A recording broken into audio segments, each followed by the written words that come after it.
Bonjour, je suis Sonia Grelot, j'ai 54 ans, je suis toiletteuse canin et cette année, je sors mon premier roman.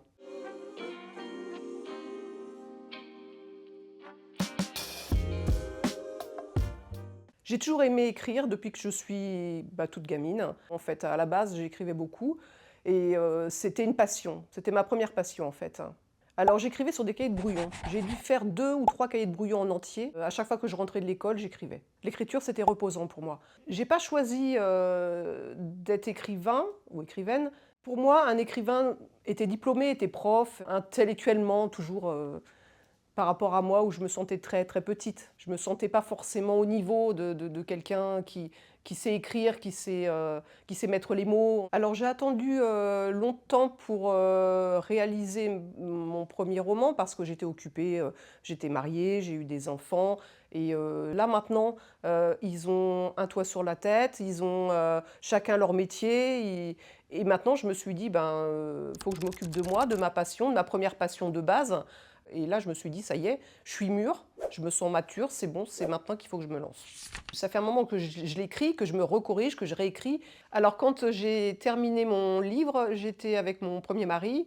J'ai voulu lui faire lire, mais il n'a pas souhaité le lire. Du coup, j'ai lâché l'affaire, en fait. Et puis, avec mon nouveau mari, Thierry, qui lui était convaincu qu'il fallait le sortir, que c'était quelque chose de chouette, quoi. Et c'est grâce à lui que je me suis lancée aussi, hein. Et puis mes parents, tout le monde me disait, vas-y, qu'est-ce que tu attends? Et c'est vrai, j'ai dit, bah oui, qu'est-ce que j'attends? Ça y est, c'est maintenant.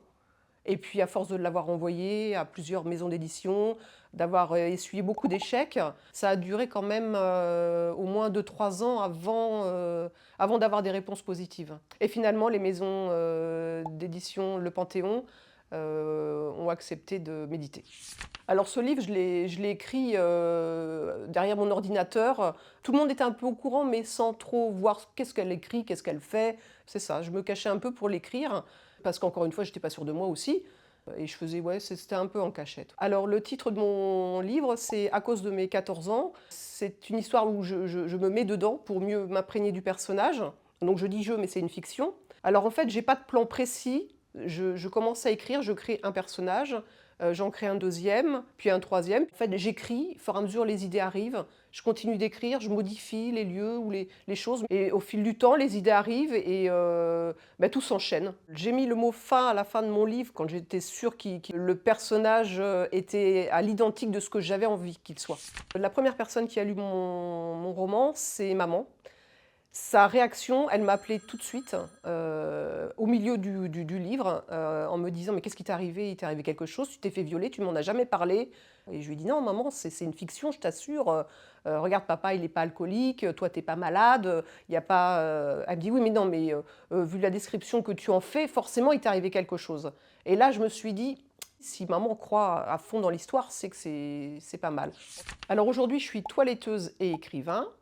Les gens ne comprennent pas comment ça se fait qu'une toiletteuse peut être écrivain aussi, alors que c'est une deuxième passion. Comme je fais du toilettage dans le camion, j'ai mis une petite photo avec, voilà, avec la quatrième de couverture. Les gens lisent, ils me disent: mais ça a l'air pas mal, est-ce qu'on peut vous en prendre un?» Donc du coup, j'en distribue aussi à droite à gauche par ce biais-là.